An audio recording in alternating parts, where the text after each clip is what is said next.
किसी गांव में संतोष नाम का एक किसान रहता था। उसके माता पिता ने बड़े ही धूमधाम से उसकी शादी सुमन नाम की एक लड़की से कर दी। समय ऐसे ही बीतता गया। कुछ दिनों के बाद चेकअप कराने पर पता चला कि सुमन गर्भवती है। ये बात सुनकर पूरा परिवार खुशी से झूम उठा और सुमन की अच्छे से खातिरदारी व देखभाल में लग गया। गर्भ का पूरा समय हो जाने के पश्चात सुमन ने एक सुंदर से कन्या को जन्म देती है। कन्या के पैदा होने पर उसके परिवार में खुशी से ज्यादा दुख का अनुभव करते हैं, लेकिन धीरे धीरे समय बीतता गया। कुछ सालों में सुमन ने 2 कन्याओं को जन्म दिया। 2 बेटियां हो जाने के कारण अब सब लोग सुमन को भला बुरा व परेशान करने लगे, बोलते कि हम 2 लड़कियों का बोझ कैसे उठाएंगे, सुमन तू कलंकनी है, हमारे परिवार को चिराग भी नहीं दे सकती। ऐसा बोलने पर सुमन बेचारी एक ही बात बोलती, ये सब मेरे हाथ की बात नहीं है, ये तो भगवान ही करते हैं। ये बात सुनकर उसके घरवाले उसको बात बात पर प्रताड़ित करते।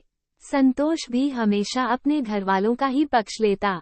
सुमन सबकी बातें चुपचाप सुनती रहती, कभी भी अपने घरवालों को कुछ नहीं बोलती। कुछ समय बीत जाने पर सुमन एक बार फिर से गर्भवती होती है, लेकिन इस बार भी सुमन एक सुंदर कन्या को जन्म देती है। फिर से लड़की हो जाने पर संतोष और उसके घरवाले बहुत परेशान हो जाते हैं। अपने घरवालों के कहने पर संतोष उस लड़की को उठाकर एक कब्रिस्तान में छोड़ आता है। वापस आने पर उसके मन में एक अजीब सी कल्पना जन्म लेती है। वो बहुत परेशान हो जाता है। मन के नहीं मानने पर वो उस लड़की को देखने कब्रिस्तान जाता है। वो देखता है कि लड़की जोर जोर से रो रही है, भूख के मारे बिलख रही है। अपनी बच्ची को रोते हुए देख उसका मन पिघल जाता है और वो उस बच्ची को उठाकर घर ले आता है। उस लड़की को वापस ले आने पर संतोष के घरवाले उसको बहुत बुरा भला कहते हैं, लेकिन संतोष चुप रहकर सब सुन लेता है। अब एक दिन संतोष की माँ और उसकी दोनों बड़ी बेटियां कहीं किसी दूसरे गांव जा रहे होते हैं, लेकिन रास्ते में मोटर का एक्सीडेंट हो जाता है, जिसमें संतोष की माँ और उसकी दोनों बेटियों की मृत्यु हो जाती है। ये खबर सुनकर संतोष और सुमन बहुत दुखी होते हैं, लेकिन समय के साथ साथ सब अपने जीवन में व्यस्त हो जाते और इस घटना को भूल जाते हैं। उसके मन में फिर से विचार आता है कि उसका भी एक बेटा होना चाहिए जो बुढ़ापे में उसका सहारा बने। अब संतोष और सुमन अपना पारिवारिक जीवन जीने में व्यस्त हो जाते हैं। डॉक्टर द्वारा चेकअप कराने पर पता चलता है कि सुमन फिर से गर्भवती है। ये बात सुनकर संतोष को लगा कि इस बार जरूर उसको पुत्र रत्न की प्राप्ति होगी। ऐसा सोचकर वो सब सुमन का अच्छे से ध्यान रखने लगे।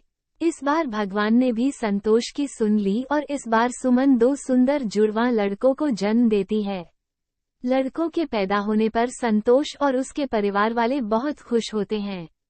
घर में खुशी का माहौल हो जाता है। गीत संगीत का आयोजन व भोज का प्रबंध उसके परिवार के लोगों द्वारा बड़े ही धूमधाम से किया जाता है। धीरे धीरे दोनों लड़के बड़े होने लगते हैं। दोनों दाखिला अच्छे स्कूल में कराया जाता है। घर वालों द्वारा दोनों लड़कों को उनकी इच्छा के अनुसार हर वस्तु को उपलब्ध कराते हैं, लेकिन उस बेटी को घर के कामों में व्यस्त रखते नहीं, उसको पढ़ने के लिए भेजते और वो नादान बेटी अपने माँ बाप दोनों को खुश देखकर ही प्रफुल्लित हो जाती, कभी किसी बात की जिद नहीं करती। धीरे धीरे समय बीतता जाता है। अब संतोष के तीनों बच्चे शादी योग्य हो जाते हैं, लेकिन संतोष अपने दोनों लड़कों की शादी बड़ी लड़की से पहले करने का विचार बना लेता है। एक अच्छे परिवार का रिश्ता आने पर संतोष अपने दोनों बेटों की शादी बड़ी धूमधाम से कर देता है। अब दोनों लड़के अपने अपने परिवार को लेकर शहर चले जाते हैं। शहर पहुंचने पर दोनों लड़के अपने पारिवारिक जीवन में व्यस्त हो जाते हैं और कभी भी अपने माता पिता का हाल चाल नहीं पूछते हैं। अपने बेटों के ऐसा किए जाने पर दोनों बहुत ही दुखी रहने लगते हैं।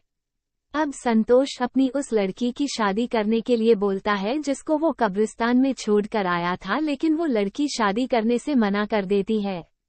संतोष और सुमन दोनों उस लड़की से पूछते हैं कि बेटी तू अपनी शादी क्यों नहीं करवाना चाहती है, तो उसने कहा, मैं आप लोगों को अकेला नहीं छोड़ सकती हूँ, आप ही मेरे लिए मेरे भगवान हो, मैं हमेशा आपकी सेवा करना चाहती हूँ, मैं शादी नहीं कराऊंगी।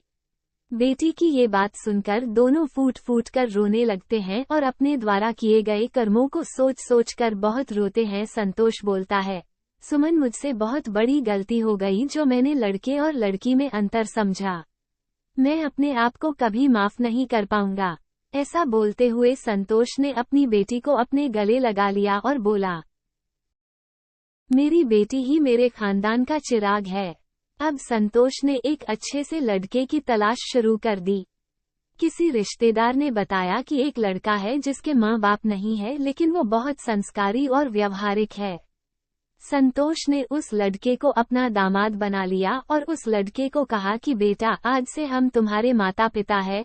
अब उसकी बेटी दामाद सब खुशी से रहने लगे, लेकिन संतोष आज भी सबको एक ही बात बोलता है, मेरी बेटी ही मेरे घर का चिराग है। देखता हूँ जब बेटी का प्रफुल्लित चेहरा जो डाले रखता है, मेरे मन प्रसंग पहरा। कच्ची मिट्टी सी होती है ये बेटियां, देखकर बाबुल की खुशियां ढूंढ लेती उसमें अपना सवेरा। कैसे कहूँ कैसी होती हैं ये बेटियां। दोस्तों, इस कहानी के माध्यम से मैं पाठकों से सिर्फ एक ही बात कहना चाहूंगा, कुछ लोग बेटों की चाहत में न जाने कितनी मासूम बेटियों को इस संसार में आने से पहले ही मिटा देते हैं और हम लोगों का भ्रम होता है कि बेटा ही हमारे खानदान का चिराग होता है, जबकि बेटियां भी किसी से कम नहीं। क्यों न हम बेटियों को भी अपने खानदान का चिराग समझे। हेलो दोस्तों, कैसी लगी आपको हमारी इंटरेस्टिंग कहानी। अगर आपको वीडियो अच्छी लगी हो तो वीडियो को लाइक करें, सब्सक्राइब करें और घंटी का बेल आइकन दबाना न भूलें, ताकि हमारी आने वाली इंटरेस्टिंग कहानी आप तक पहुंच जाए।